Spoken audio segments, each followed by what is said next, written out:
Good evening and welcome to the studio this evening. Say hello to Junior the pussycat. He doesn't often come and visit, so I've just picked him up. This is something I could not have done with Junior maybe even a year ago. He's getting quite a mellow little pussycat in his old age, isn't he? He's clinging to my shoulder. He's not afraid of falling or anything like that, he's just got a secure grip, shall we say. Aren't you? How are you doing?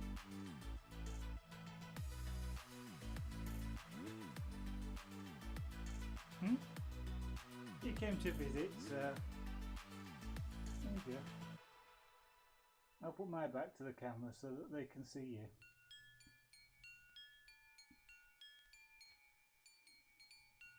So hopefully microphone is going to be okay tonight.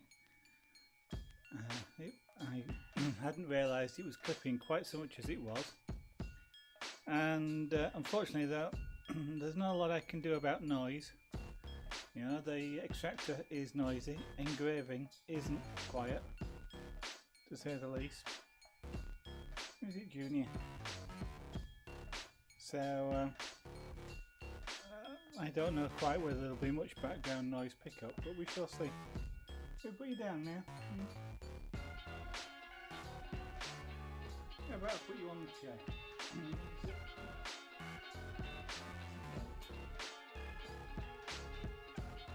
sit on my chair and wait for me to stop the screen. You can sit on my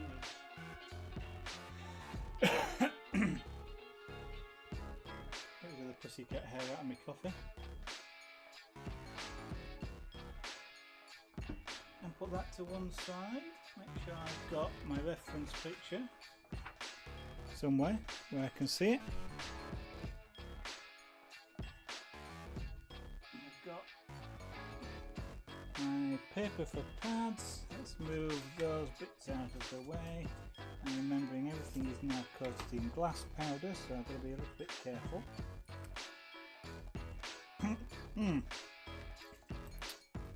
Polish, that's what I was looking for.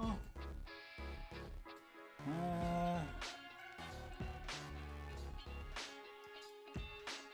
have no idea. I can't remember which of these is coarse, medium and fine. So arbitrarily I'm just going to pick the blue one out. Oh dear, I've got hiccups. And put it on the mandrel.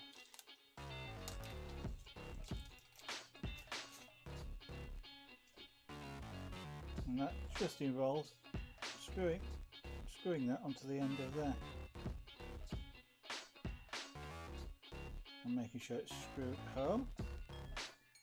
Which I could do with holding with a pair of pliers. Which I happen to have just to one side there. That's it. Oh dear. Hiccups. Other things. Oh dear. Right, so we can now get started. One of the things I'm just going to try and do is I'm just going to try and polish out that over.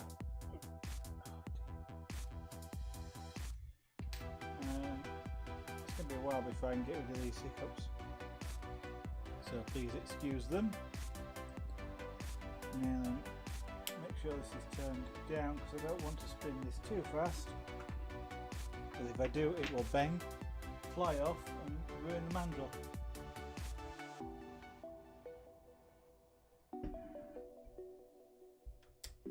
Right, that's on.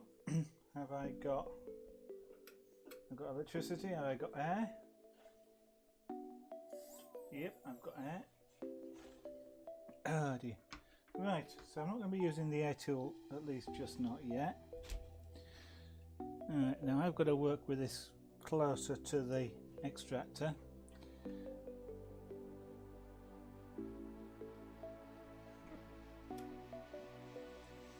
Which actually might be quite useful because it will mean that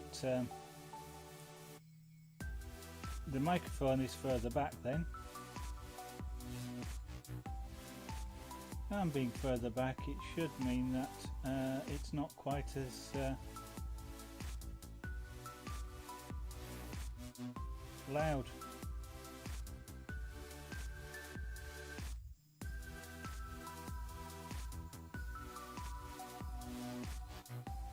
Okay, I've never used these polishing rubbers before, so I'm experimenting here. I have no idea what I'm expecting to occur. Maybe I need something. I think maybe the black one is more aggressive, if I remember rightly. I perhaps could even do with using the wheel rather than the point, but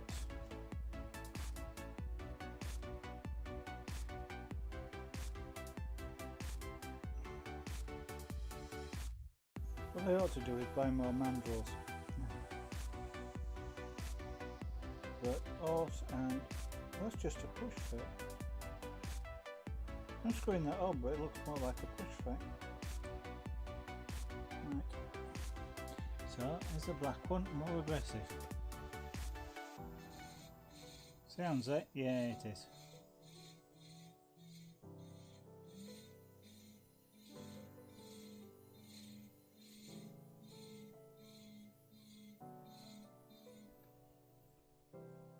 Now I can tell that's having an effect, but I'm sure you actually won't be able to see it.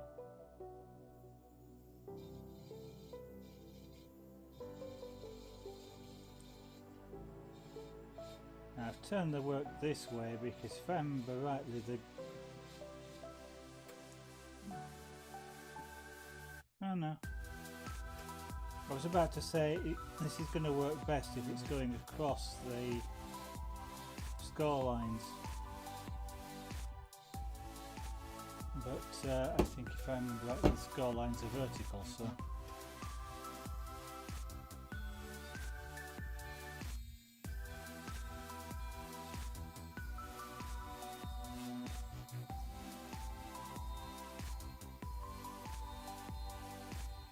I have no idea.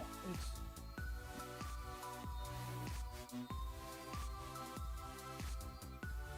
quite whether what effect that's gonna. It has actually knocked it down quite a bit, but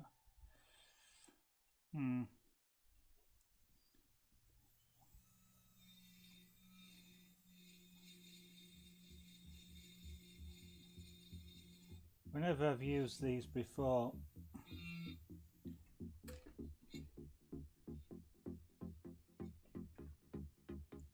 yeah, I'm probably gonna end up wanting to use the wheel more than this, because it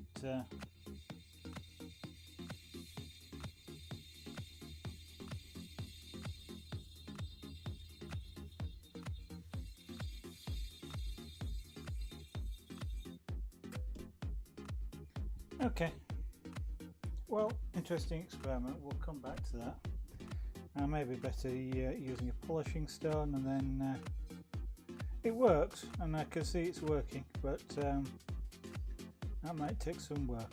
Right, so we're going to do, what was I going to do?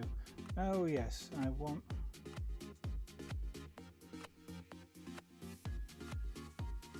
okay.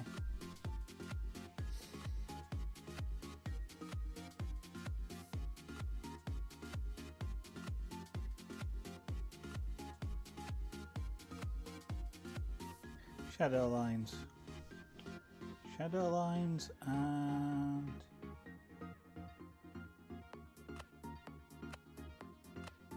areas in between.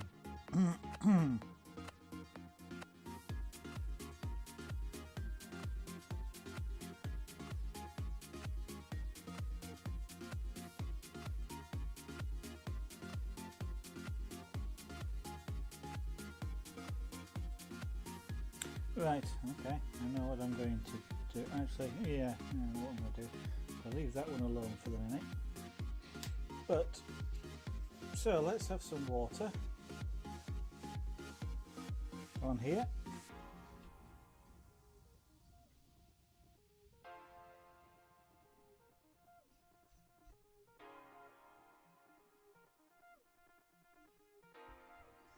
And what do I want here? I want a smaller diamond bit.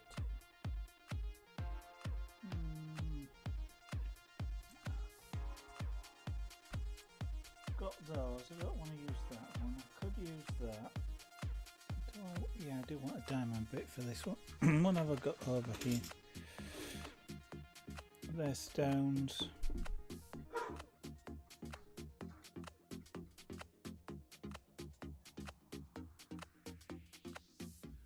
That there would involve, yeah, it would.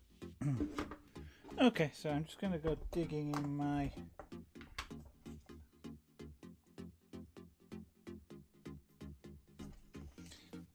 bag of burrs, or my box of burrs, looking for something. There's a wheel there that I can use, but then that involves me using the air tools. Well, actually it doesn't, because I've got the adapter for this. Yeah.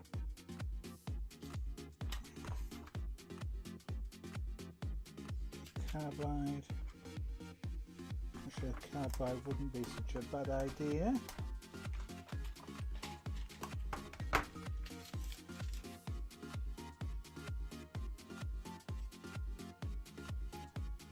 Right, that's... yeah, okay. Oh, polishing stones. Okay. I might use that one as it's out and it's being used. Okay, that's probably... These tend to be how you buy it, or how a dentist buys them.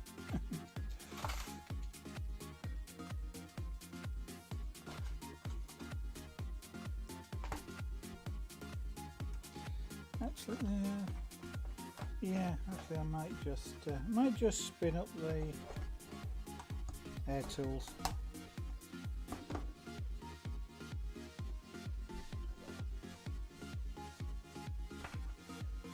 So this at the moment has got a keeper in the end of it, which is what you need to keep in these things. That's what it's called, a keeper, which is to keep the grips working as they should do. As I mentioned yesterday, one of the things you don't do is you don't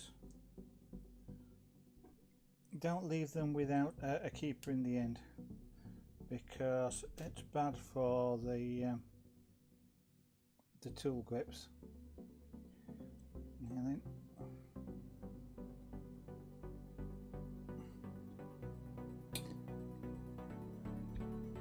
there we go, push that in. So I can use this like a pencil.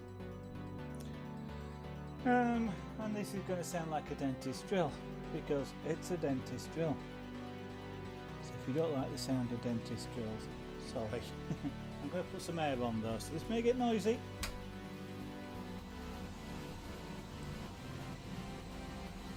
Where's my air control? There it is.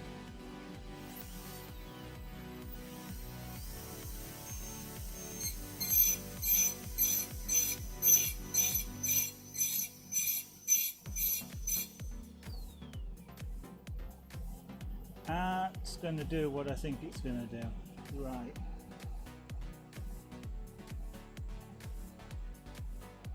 Okay, well, before I do that then, what we're going to do is, what's going to happen is it's going to be the same colour. I'm not going to be able to see it. So one of the first things I'm going to do here is switch back to my electric, and we're going to polish this out a little bit.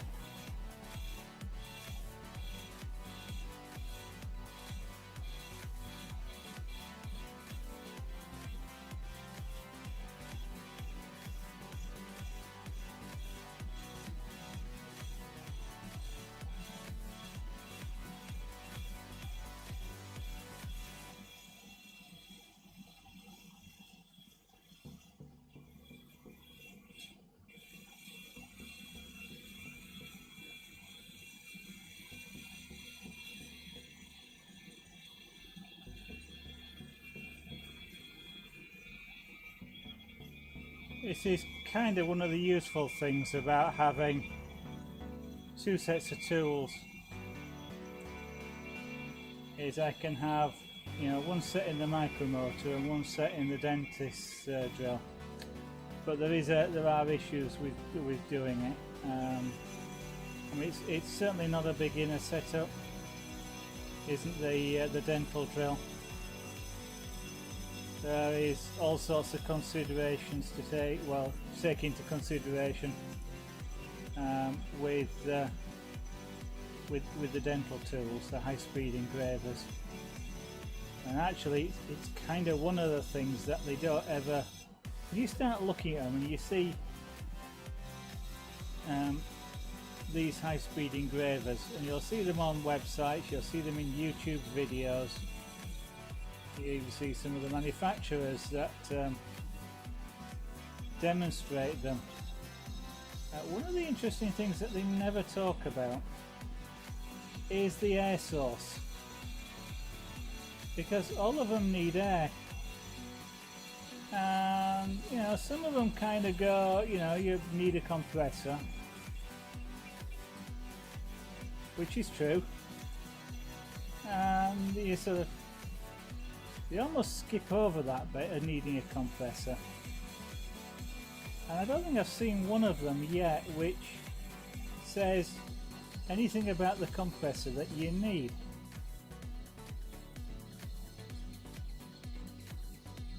Now, off the top of my head, I don't know what the other air tools, other than the one I use, uses in terms of air. I think they all work around 25 to 35 pounds per square inch. And they consume a prodigious amount of air, as in they consume a heck of a lot of air. And one of the things they don't really tell you too much is just how much air that you need. And I've you know, I looked into it a while ago because I wanted to buy a compressor. And to buy a compressor, well, I actually bought a compressor and then I burnt it out. Although I didn't burn it out doing this, I burnt it out doing some other work. I wonder if I should do that. Yeah, I'll try that. I burnt it out using I don't want to say an airbrush, spray gun.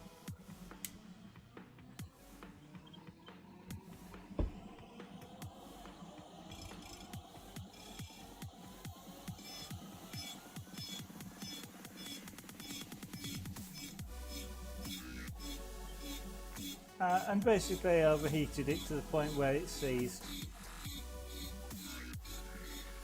And I wanted to buy another one. And at that time I knew I also wanted to get a dental drill. So I started actually looking into it. And you can read the specifications of the air tools.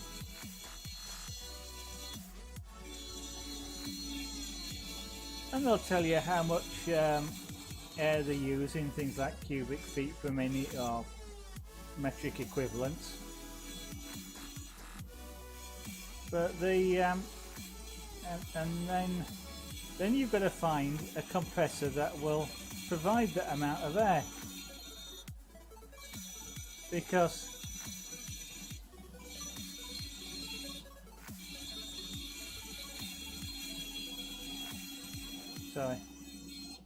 yeah, you're going to find a compressor that will work and supply the amount of air that you need. And it's really surprising how much you need. You know, you sort of get the sort of home use type compressors that you normally see in the not in the craft shops, in the DIY shops. You know, they'll do things like they'll come with a spray gun. And they'll, you know, you maybe get things like nailers and these sorts of, you know, maybe an air ratchet. with them. But they, all of those tools that they generally supply are sort of light use tools. You know, if you're using an air nailer, for example, you know, you got a quick burst of air whilst you drive a nail in, and then, you know, you might put it down for a couple of minutes.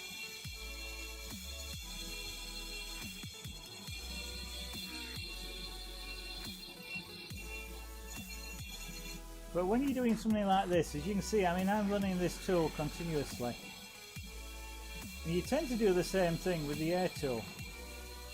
You run it continuously, and you can run it continuously for 10-15 minutes quite easily before you decide, you know, I'm going to take a break, or I just want to, you know, have a look at what I'm doing. What I'm doing here is using it's a semi-polishing stone rubber. So what I'm trying to do is just lighten up the engraving that we've done. So it's not as bright, but it is still quite a comprehensive coverage. Because then when I put a frame around these panels, they'll stand out. Yeah, so when I started looking into the compressors, one of the things you find is most compressors that you can use in a home are not rated for continuous use. You know, they have what they call a duty cycle, so they expect, you know, like it's usually about 3 to 1. So if you were like, for every minute that you run it, or every 3 minutes that you run it, it expects to be have a minute off to cool. And they do need to cool. They get really hot.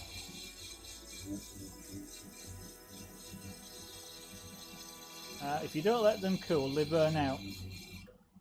They burn oil, they burn out, and things like that. So it's not, you know, it's not something you ideally want to do. You don't want to burn your compressor out. They generally seize up, which then generally burns the motor out, because when you suddenly seize up the compressor bit, the motor very quickly overheats as it's trying to drive pistons that aren't working. So one of the things you have to do is you've to then start working out, well, if I'm going to run this air tool, it's going to take, and I'll make this up, a cubic foot per minute, then in 3 minutes I'm going to use 3 cubic feet, and then the compressor's got to be off for a minute. Well, I'm going to still, in that minute, I'm still going to use 1 cubic foot. So in the 3 minutes it's been running, I don't only need 1 cubic foot to drive the tool, I need 1.3 cubic feet to have enough air in the tank in order, and you do need a tank for this, in order to continue to drive the tool while the compressor's off. And of course it's not quite as simple as that, because the compressor turns off at pressure, not at time. And so you've got to work out that you can actually keep enough pressure in the tank in those 3 minutes for it to be off for a minute. So you've got to work out volumes of air, actually how much volume of air at so much pounds per square inch am I going to consume in that minute. And it gets, you know, some quite complicated sums in there, and that's working quite nicely. So I've just sort of smoothed those off and made them slightly less white, so that when I run an edge down here with the diamond tool, it should look whiter than this. That's the idea anyway, so we're going to try it. And that is, you know, as I say, that's quite a complicated sort of sum. I find it that way, and I kind of knew what I was trying to do.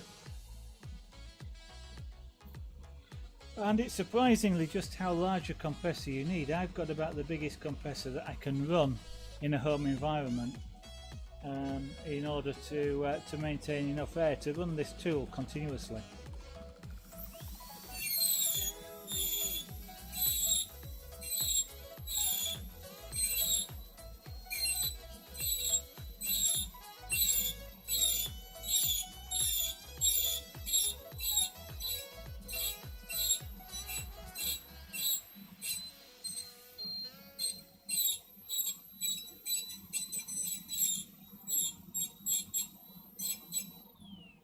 So this really is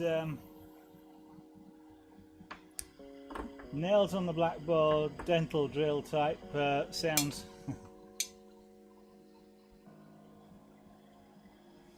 And I forgot to put water on this.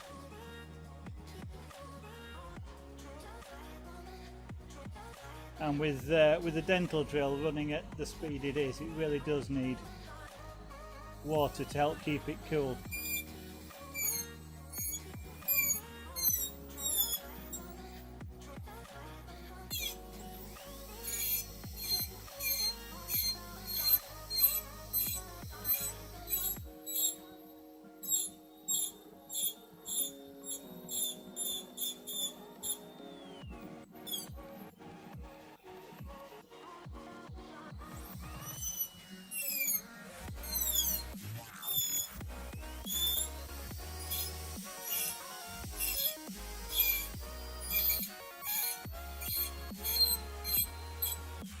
This is very much like using a pencil, using the dental drill. It's a very nice tool, but it really isn't something, as I say, for a beginner, just because of all, a compressor itself. I mean, the tool isn't cheap, and neither is a compressor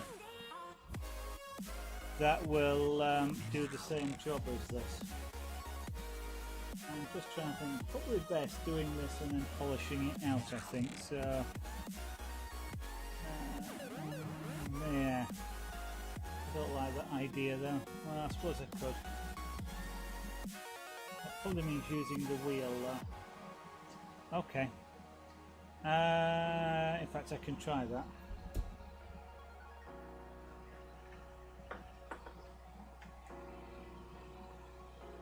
Now I want a screwdriver. There we go.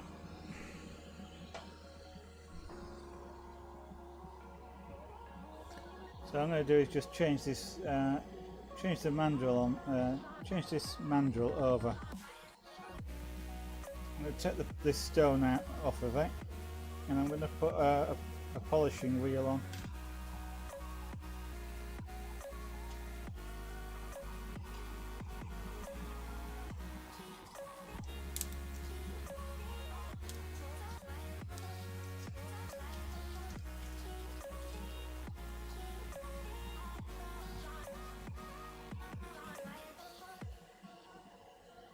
Yeah, always a bit fiddly.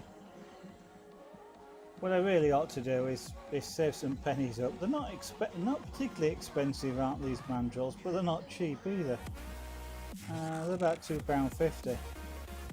But like everything else, these sorts of things just add up.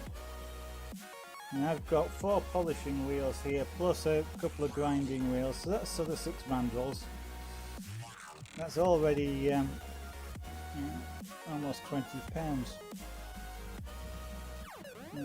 Is that? Yeah, that's okay.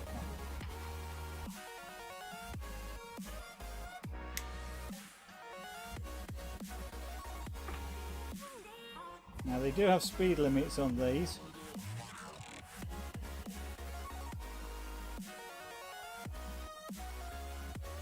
Okay.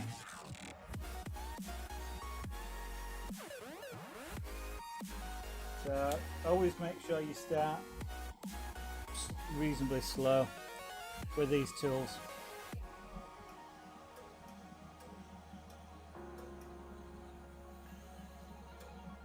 Okay, what's bent?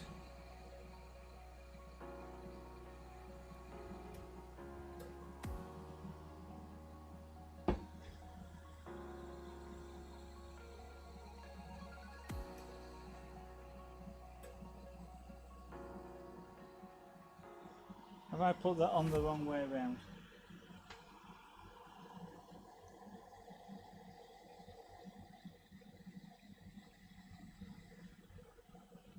I may well have done.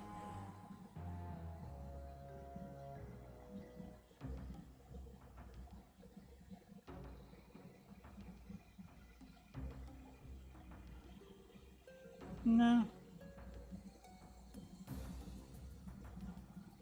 Perhaps I just compressed it too much.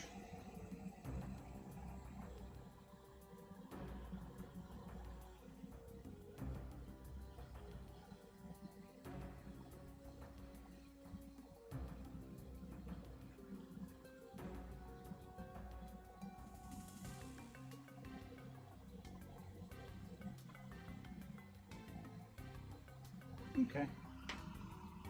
Let's see what that's like. Does that spin straight? That's better. Okay, what I'm going to do now is I'm just going to try and polish down that edge there.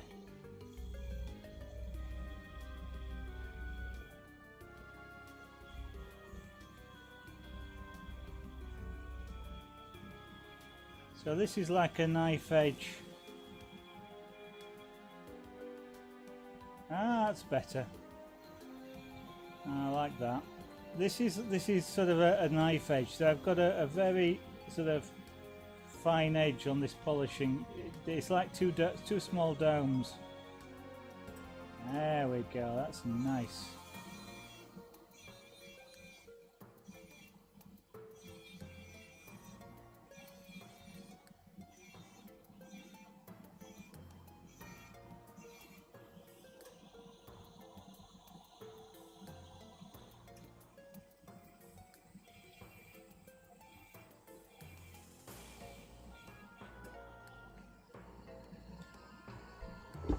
So what I've just done there is just polish down the edge of that. So what I'm going to get then is I'm going to get a white edge and a dark edge when I've done enough work on it, which is part of giving a three-dimensional look. So next one is to go across the bottom here.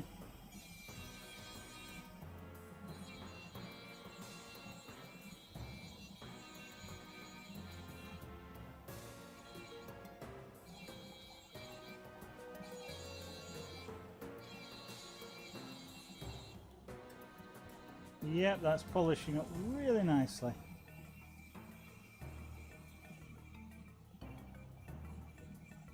And this is kind of the when you want multiple shades. This is kind of the way in which you do it. You engrave, then you go over with a polishing wheel like this, and you engrave, and you keep doing that till you get the shade that you want. So you can get sort of like intermediate levels of engraving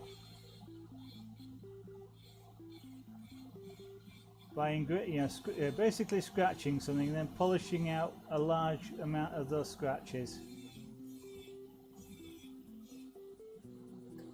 and then just keep repeating that basically.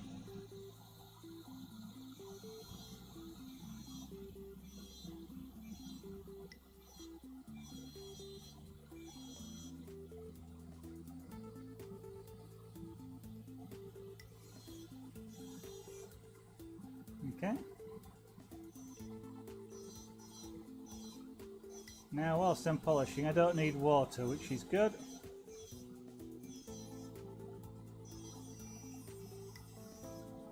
So it makes it easier for me to see what I'm doing.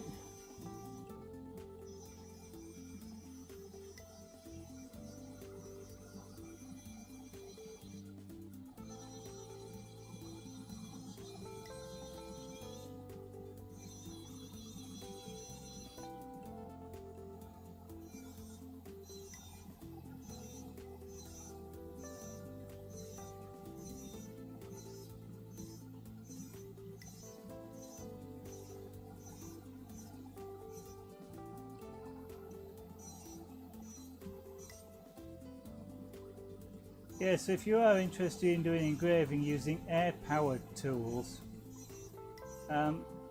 you really do want to expect to be paying a considerable or a similar sum of money for the compressor to as you will do for the tool itself, which is something that they don't tell you about. And of course, large compressors are not quiet, and you can almost say, quiet compressors are not large. That's actually not true. You can get some compressors. A company called, I think it's Bambi, for example, make them. And what they do is they actually use the compressors that are in fridges and freezers. And something to run an air tool like the one I was just using at the moment, a dental drill, continuously, you probably need one of the largest ones that they do, which has got like three fish compressors on it. And it's sort of, I mean, in UK terms, that's about £600. That's probably what, about $800, $900.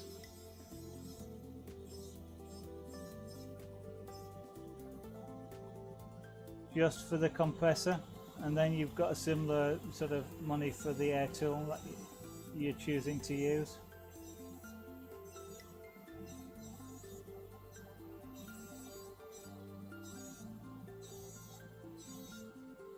Whereas a micromotor like this is probably about 300 UK pounds, about sort of $500, I guess, $450. Although even these days there are different kinds. This is a DC micromotor.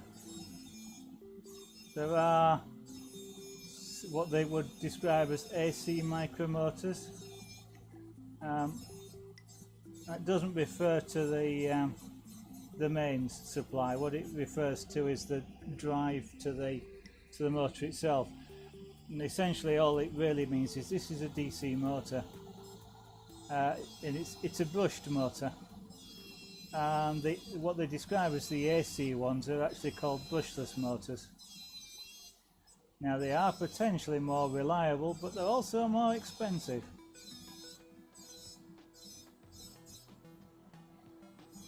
Just because the controllers are a little bit more complicated.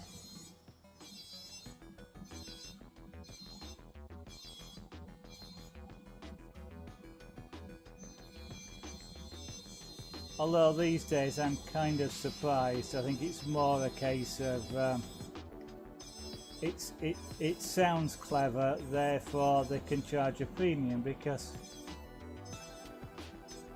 I use brushless motors for remote control, and they, relatively speaking, they aren't that expensive, and neither are the controllers for them either. So I think there's a little bit of sort of this new technology, must be expensive, happening.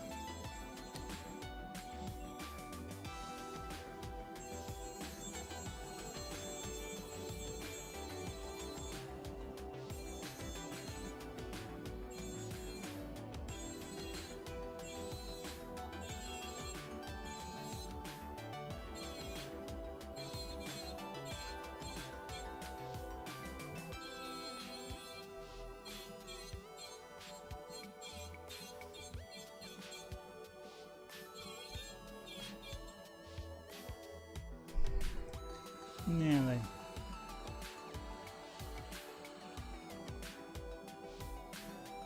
Okay, sorry, I'm just checking the output, because yesterday is when things didn't go according to plan, shall we say, and the output.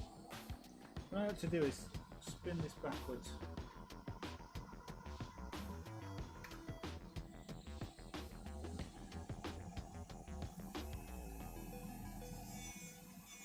And there was all sorts of problems with the video. Well, there was with the audio as well, but all sorts of problems with the video.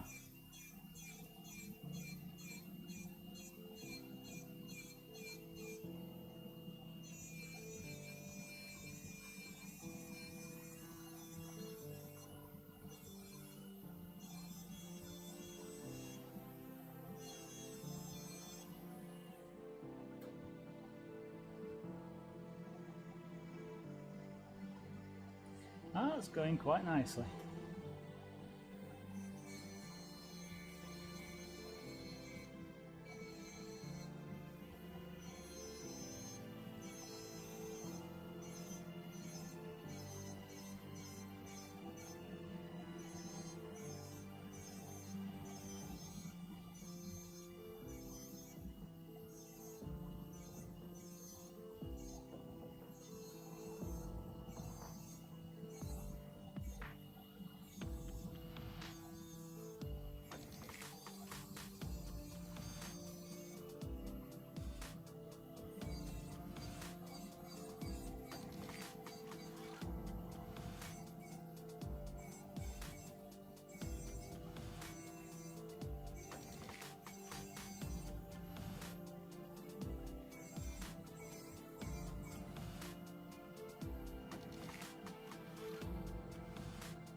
Yep, that's quite nice, is that? Right.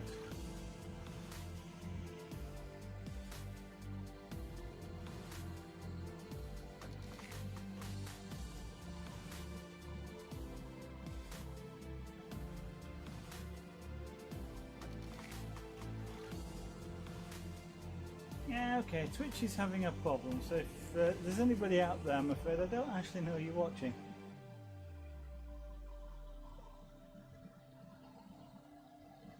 Feel free to say hello in chat, because I'm not going to be able to see, because Twitch, for example, is not giving me a viewer list tonight.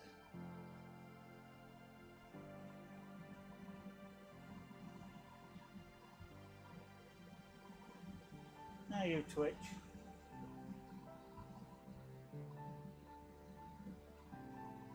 Nope. And the Twitch API is also not giving me a viewer number, so I'm afraid if you're out there, you're okay, you're welcome to lurk, but I won't actually know that you're there. Now then, water. Lots of water.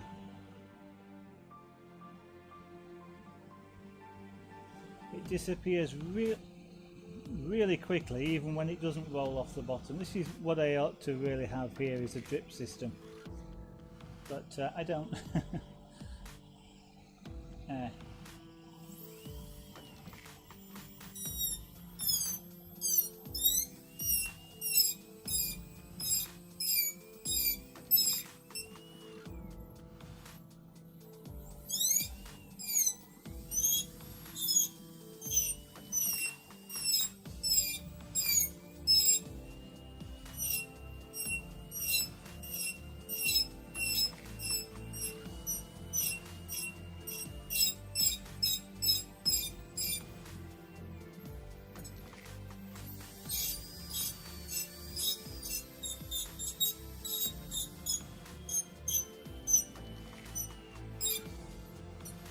When dentists are doing this, the drills that they use have little tiny water jets at the end, which direct water onto the burr that they're using, and that's what keeps them cool. And that's why when you go to the dentist and they're using a drill, they've got the nurse there who is applying suction at the same time to catch the water, so you don't end up with a mouthful of water.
if you are wondering why perhaps you're not hearing a compressor, well, I suspect it never crossed your mind.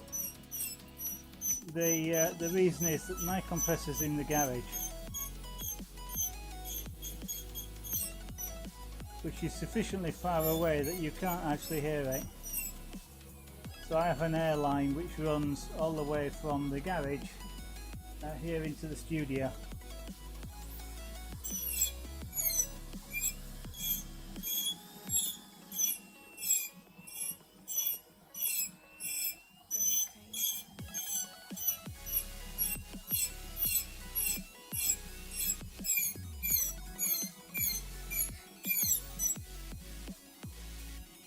Which is fantastic for this, because of course it means that we don't have any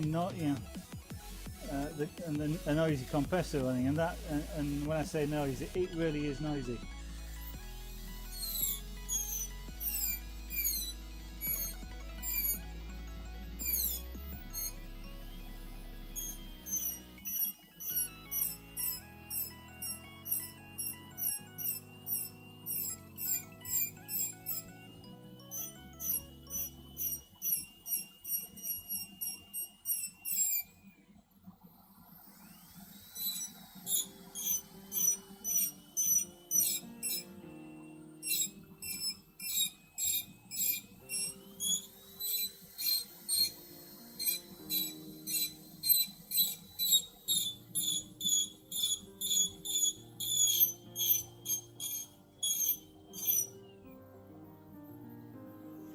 These, by the way, are sometimes described as turbines.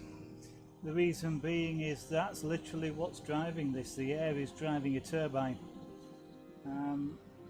and that's what's spinning the tool on the end. At something like about 300,000 RPM.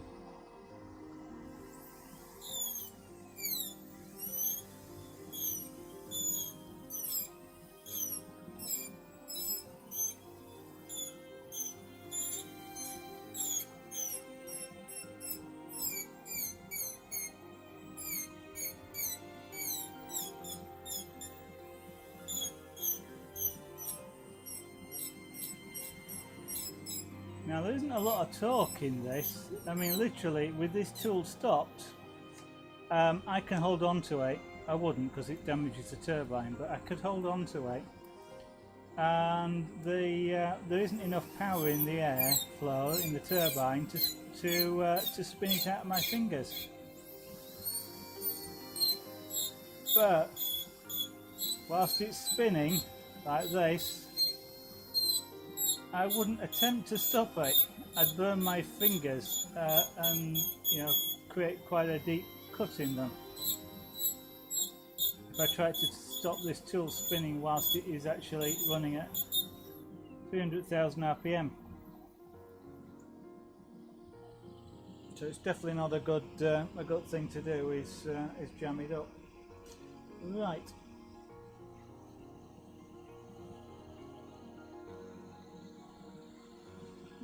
Give this a bit of a dry down.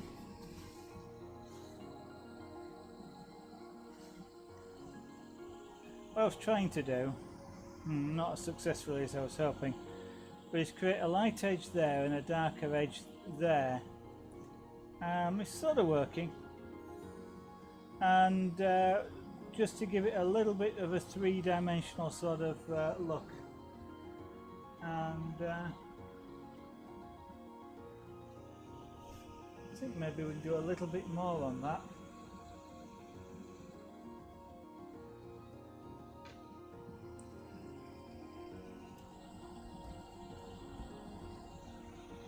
Electric.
So I'm just exaggerating the polish a little bit around the white area.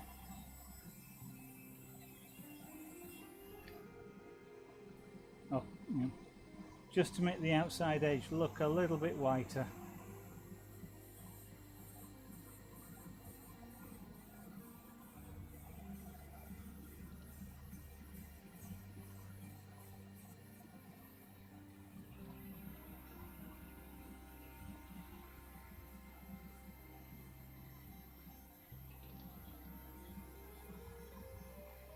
I quite like using this wheel. I actually haven't used a wheel like this before, but the fact that I can see it bend helps me know that I'm in contact with the glass, which is great.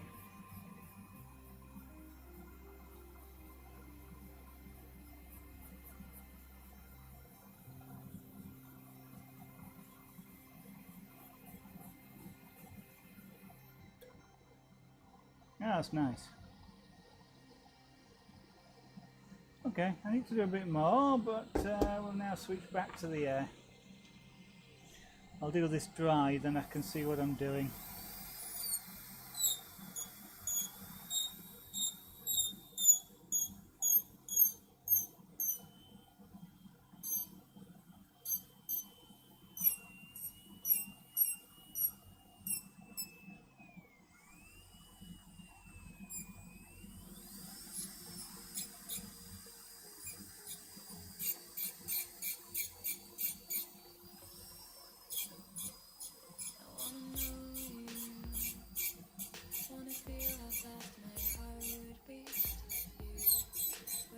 You've got really fine control with this.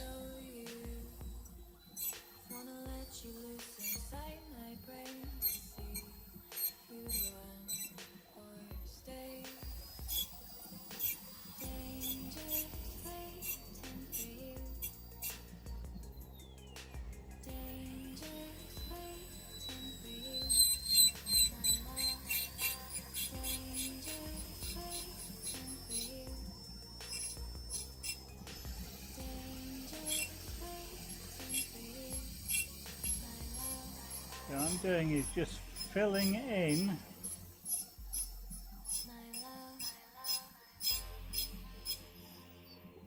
I don't know if you can see, but just between this area here and this area here, there's unengraved glass, a very fine edge of it.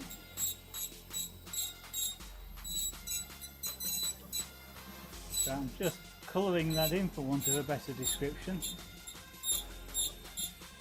just so we get a slightly more accurate edge.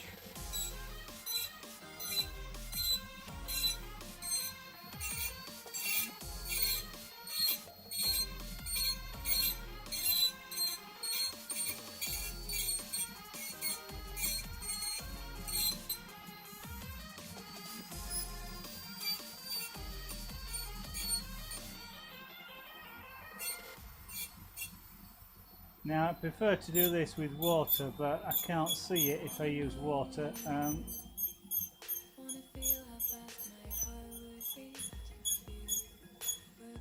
Using water, the diamond burr will last a lot longer.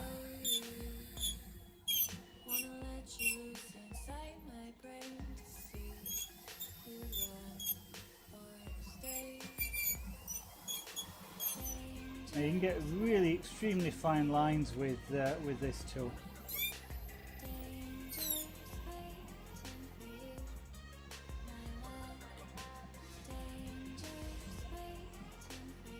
If you need to do so, you can.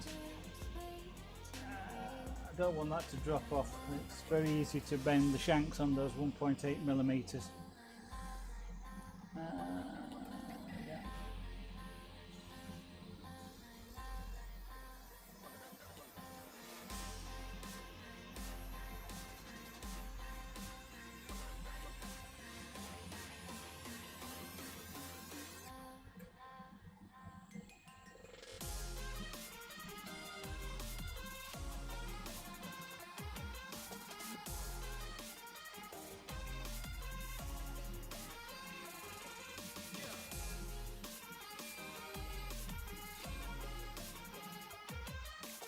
That's nice.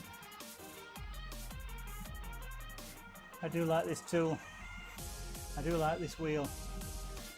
I do indeed like this wheel. Yeah, we'll leave it like that. That's okay. Right, so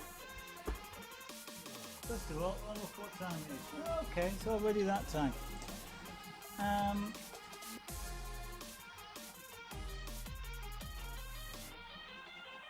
Needs a little bit of work there.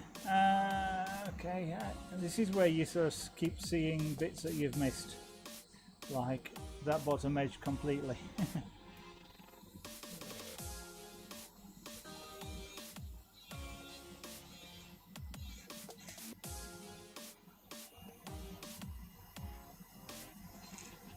That's loose.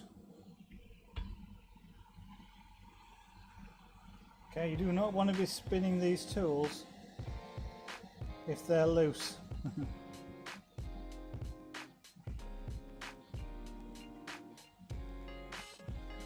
This is still spinning sort of 60-70,000 RPM. It coming off at those spin rates, and it will hurt.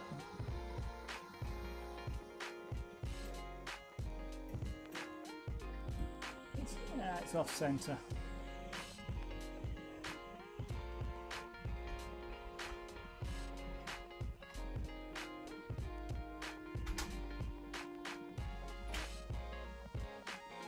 Okay, there's a I don't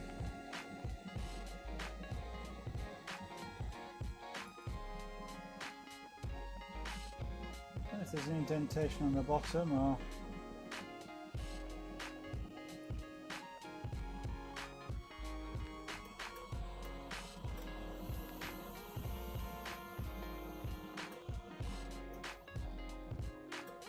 that's not too bad. That is. Tightening this up puts it off centre for some reason. It must be.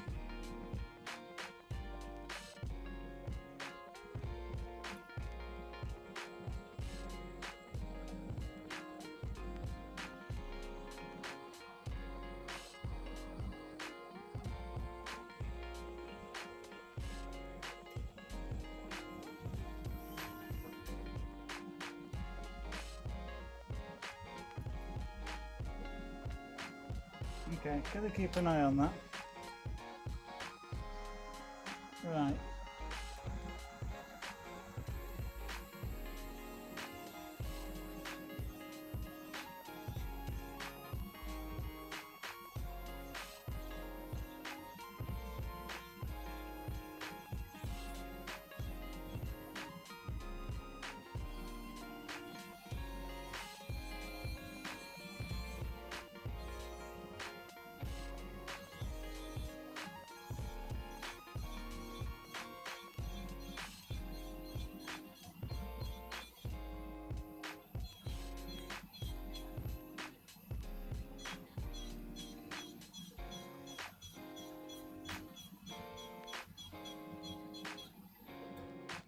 So I'm not looking to polish out all of the mark, just some of it.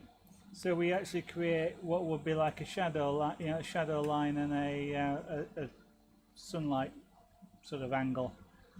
As you get with light coming onto it from sort of this angle here, that's shadow, and then you get the brighter reflecting sunlight.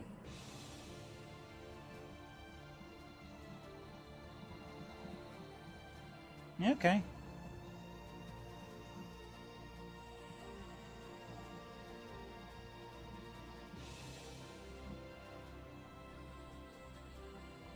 Right, so again, time to change the tool.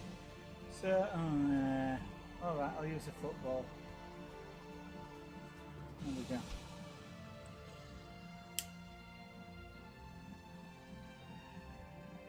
I like that polishing wheel, that's really nice.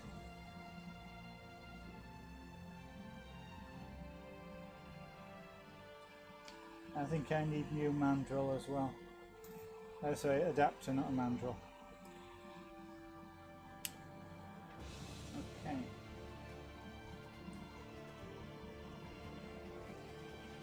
What I'm going to do now is do this band across the bottom here.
Excuse me if I'm not talking whilst I'm doing this. It's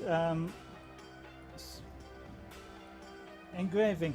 Glass engraving is something I've only effectively done a couple of times on stream, and it takes a bit of getting used to, concentrating on what you're doing at the same time as talking. So you know, please excuse me if I'm not explaining what I'm doing as I'm doing it. It takes practice to be able to, you know, gain used to engraving again, because it's something I've not done for a while, and also being able to tell you guys what it is I'm doing as I'm doing it.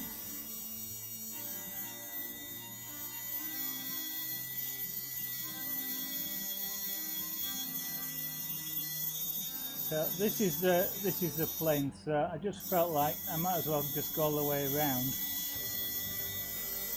and fill this in.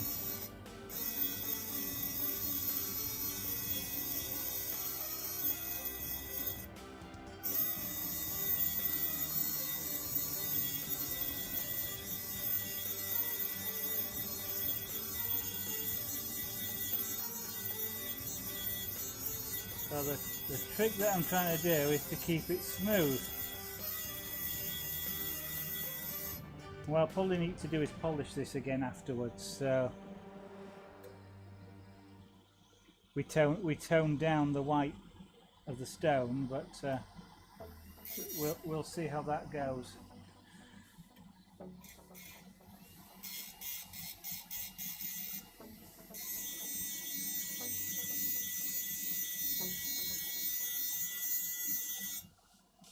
Now the interesting thing here is going to be whether or not when I get round to the other side it lines up.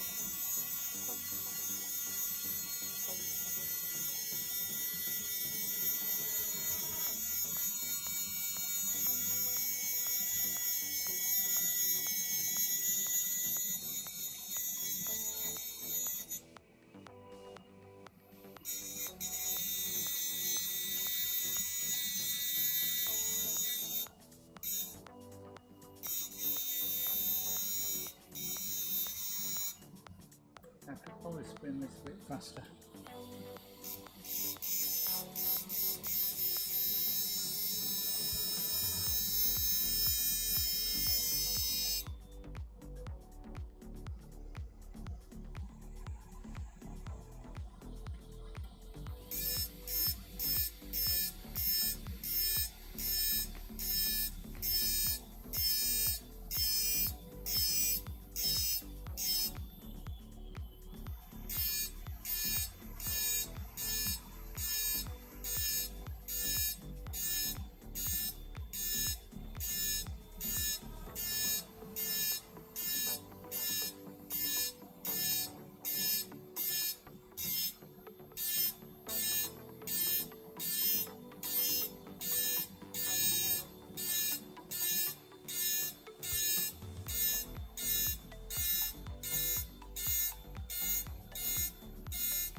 Now then, as you practice doing this, what you can actually feel is you can feel whether the tool is actually cutting or not. It's kind of, you can kind of like feel the resistance. Because effectively, if it's cutting, it's actually digging into the glass, which is what's turning it white, it's scratching it. And that actually is something you can feel.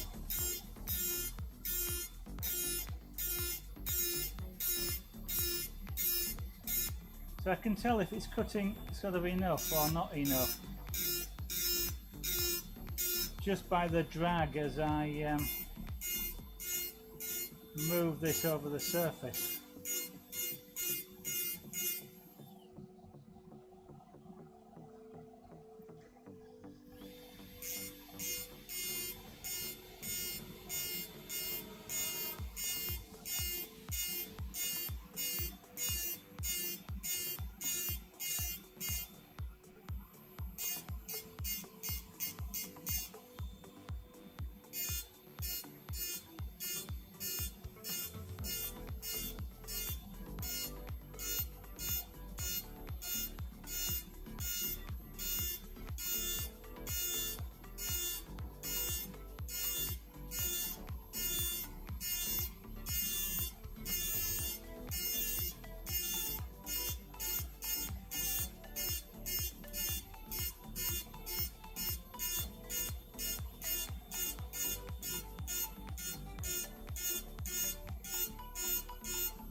Okay, I'm rather surprised at that.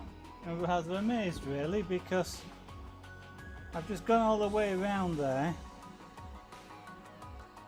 and I've come back to exactly the same point where I started. And that's not level, so I'm rather surprised I managed to do that. I'll probably level that off a bit, but I'm just going to have a drink. Any white powder you see is glass dust, nothing else.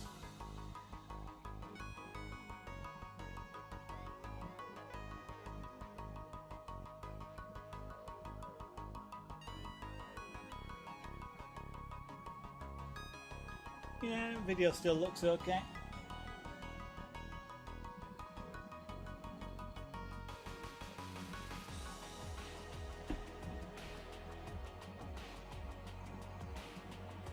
This is to have a sort of a sign in there.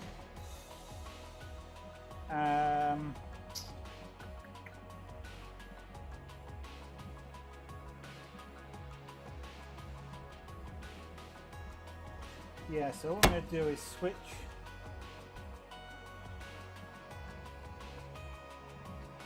this polishing wheel out for the grinding stone.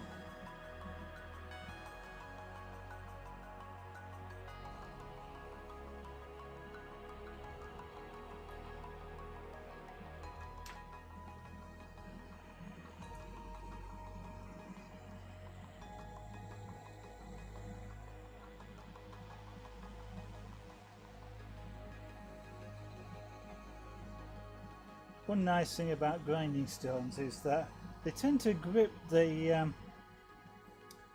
mandrel quite well.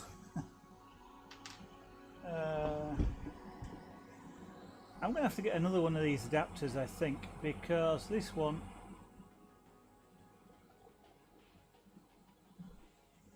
I think got damaged when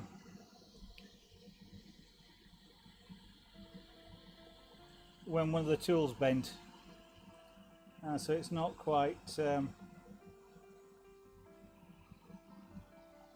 it's not quite parallel as it should be. Right, so water on this one.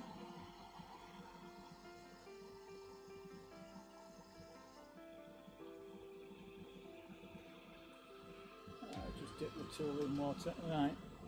So what I'm going to do is I'm going to do all of this, and then we'll polish some of it out.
Okay, the smoke you might have been seeing coming off of this is actually glass dust.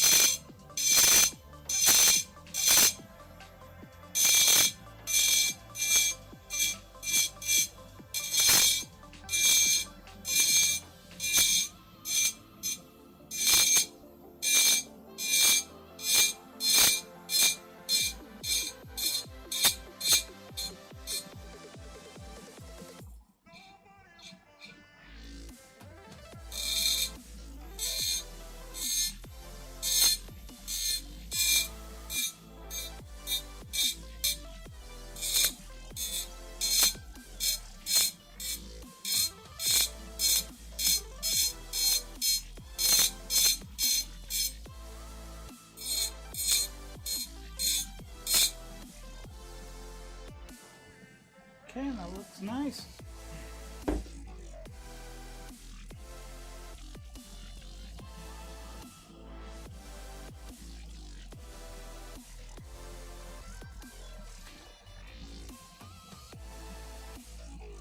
So I now want to polish around the edge, and then so it means me swapping this tool back for the polishing wheel again. I don't need to do that, I just need to undo it.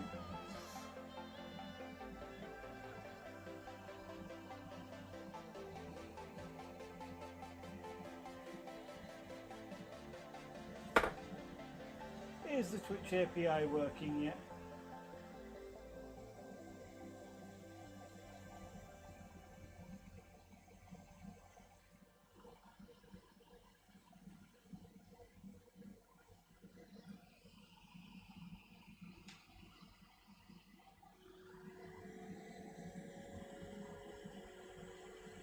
Or am I broadcasting all to myself again this evening?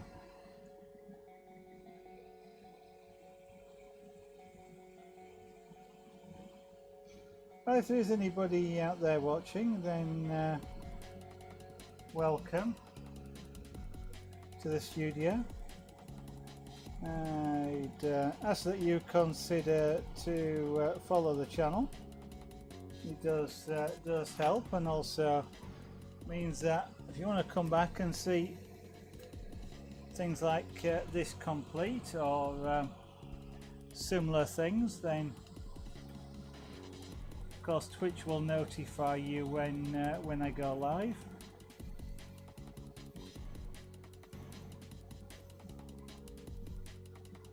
And if you happen to have any spare cash that you're interested in perhaps helping support the channel, then please consider subscribing.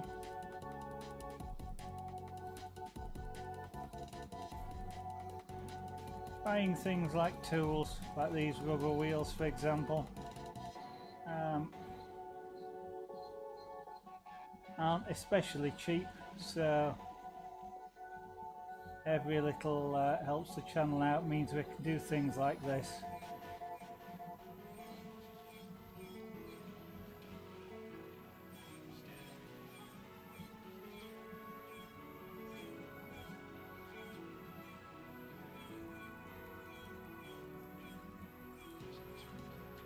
So having scratched this glass or engraved it, I'm now polishing a little bit of it out, just so we get sort of the... Should I have done that? No, I should not have done that. Ah well, we can always go back and do that again.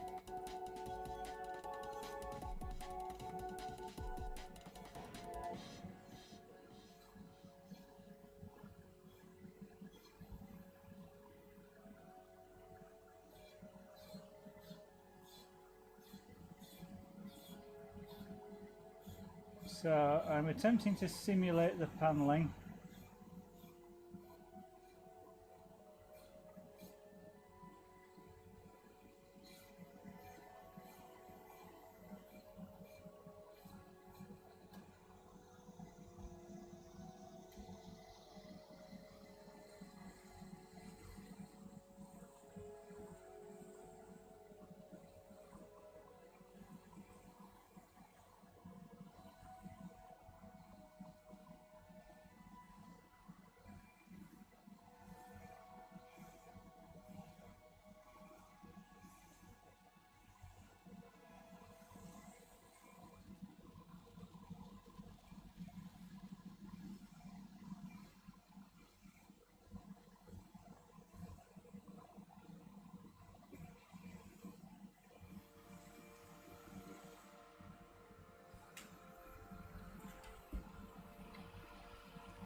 At some point I'm going to have a play with the other colours of this, because they're different grits of polishing, so just to see what they do. Okay.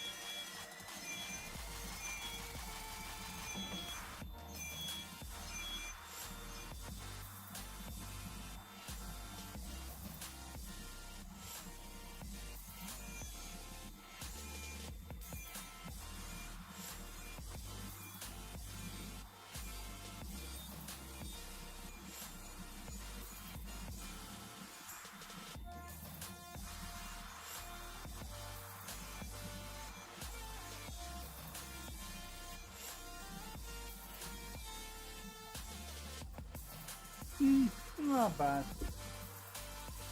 Not necessarily my best ever engraving. I'm perhaps better with things like wild animals and stuff like that, but rather than geometric engraving. But what the heck, we're having a bit of fun with this.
It helps if you want an electric tool to rotate that you actually press the electric foot control rather than the air control.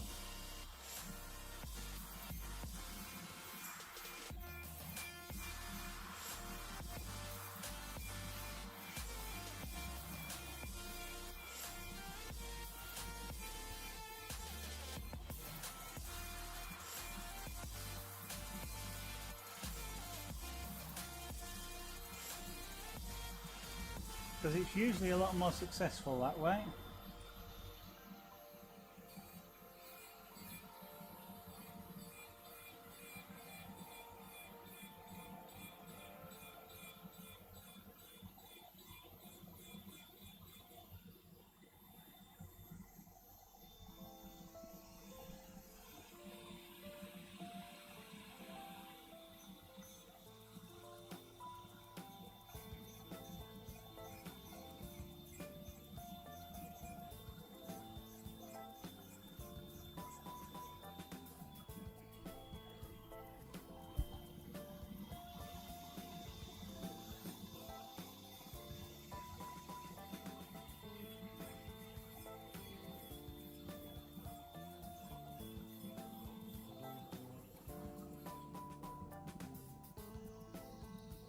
That's not bad.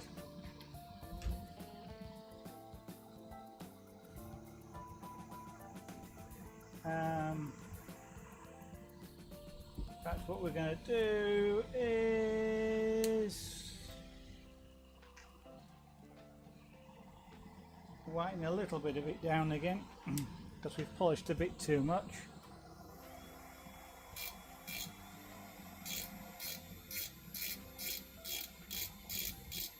But you can do that with glass. You can engrave it, polish it, engrave it again.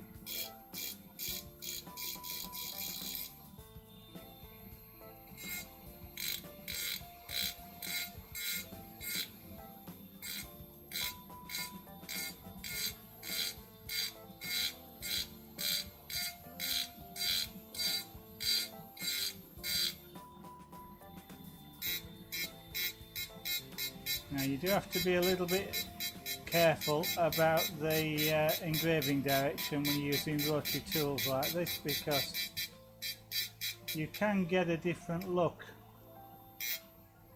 than you might have been intending just because you've gone across the grain, so to speak. And the grain is the scratch direction.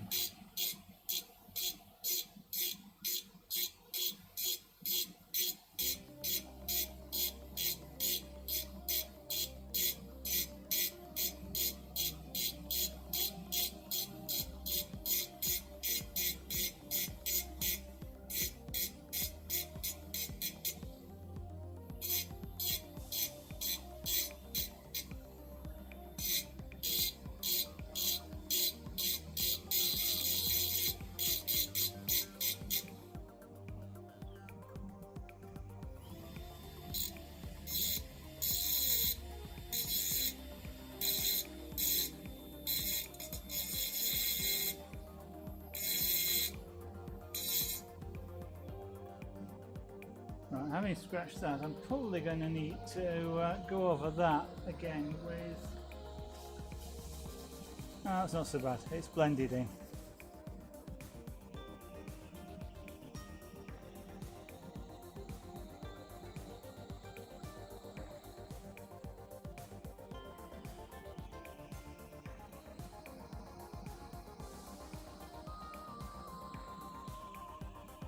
Not quite getting what I want there.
Might be something we'll come back to on that one.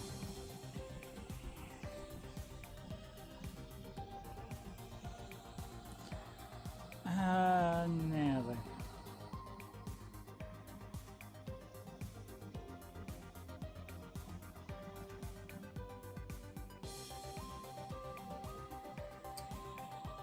Guess what I should do is come all the way down the centre now.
Drawing with an engraving tool like this is a bit like drawing with ink.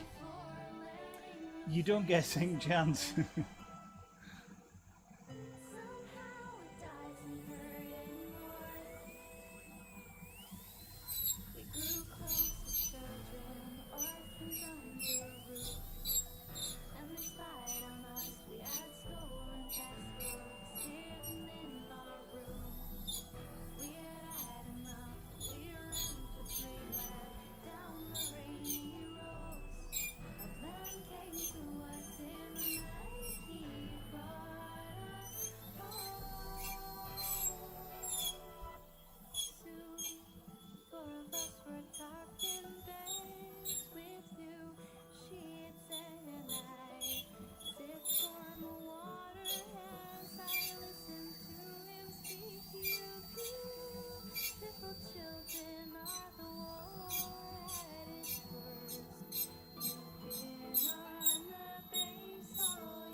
Didn't think that'd show up, but anyway, that's it. 9:05. I think that's it for tonight.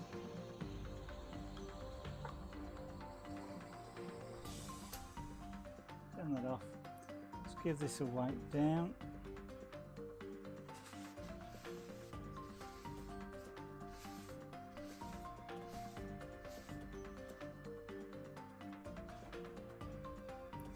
Okay, so I haven't got anything black, otherwise I'd sort of set this off against black, but not doing too bad. To say, you know, just trying out some new tools like the polishing wheel, which has been quite fun to do, and just tidying up one or two things around here. So you know, we've substantially done a fair bit on this Tardis. There's not really a lot of things on it. You know, I have thought about making, you know, most of it white. Probably I'm not going to bother. I don't think it needs it, and I don't think it'll look very good if I did. I might do up the sides here. Might. So we'll put police box in there. I'm probably not going to bother trying to put public call in the middle. That's not worked fantastically well. I don't have the skill. I obviously need more practice, but we're not doing too bad with the paneling. You know, the three-dimensional look on the paneling, not too bad. And we've got obviously got the door there. We've gone round all the way around the bottom with the plinth. I may sort of semi-polish that and then go right round the bottom with a a more solid plinth. Perhaps do the same thing maybe around the top. That might, just put a band around the top and bottom, which is the sort of the plinth and the cap, but leave it at that, and then just replicate this on the the other side. It's exactly the same thing again. Now that we know what we're doing, that's an easier job in terms of things like the paneling. Put square around it, polish the two of the edges. So do a panel, put a square around. Well, do a panel, polish that panel, do a square around it, polish two of the edges to create the sort of three-dimensional look. And given that the light source cannot be from that, well, it's a Tardis I suppose, so it could be anything, but in theory the light source can't be from the same angle on each side. But whether we actually bother about that and actually sort of consider, hey, the light source is up here, therefore we'll do the angles differently on this side to what we do on these two, so I don't know. May just sort of replicate the same thing all the way around, just why not? But there we go. It's been a while since I've done engraving, so it's been fun to pick up and practice and just get used to the tools again, both the electric and the air tool. If I was going to do any real serious carving, I can see that I'm going to ideally need to have a drip feed of water to keep the tools cool, but for the minute we're okay. I'd actually have to visit an aquarium shop, I think, to get some drip feed equipment. It's not really much. It's just like a small tank of water, a flexible-ish tube that you can maybe run a wire alongside it so that you can position it where you want, and then a little tap which lets a little bit of water out, or not, as the case may be.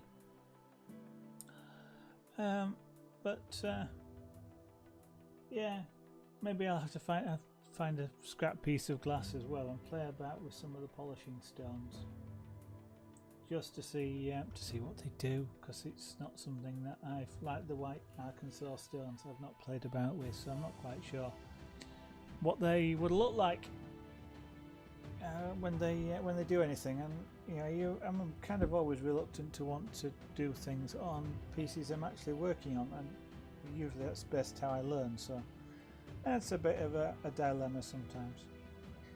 But anyway, right, so just do the put that there.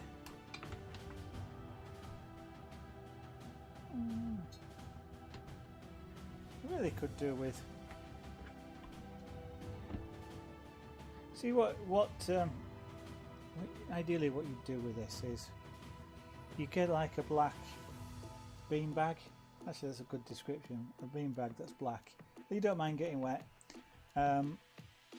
To rest this on like this, it's black, so you get to see what's or I get to see the engraving that I'm doing, because the black makes it stand out, and of course you get to see it as well. But thank you for watching. If you consider following the channel, that would be fantastic. All that sort of helps the channel to grow. And if you have some spare cash and would feel like subscribing to the channel, that also would be fantastic. Or if you're Amazon Prime, Twitch Prime member, you might want to consider using your Prime token. Help out the channel for buying tools and things like discs, polishing discs and stuff like that. So unfortunately, all these things add up. I have the tools that I've sort of got out and been using tonight is £50 worth of tools, just to give you an example. So the costs do ramp up rather quickly to do these sorts of things.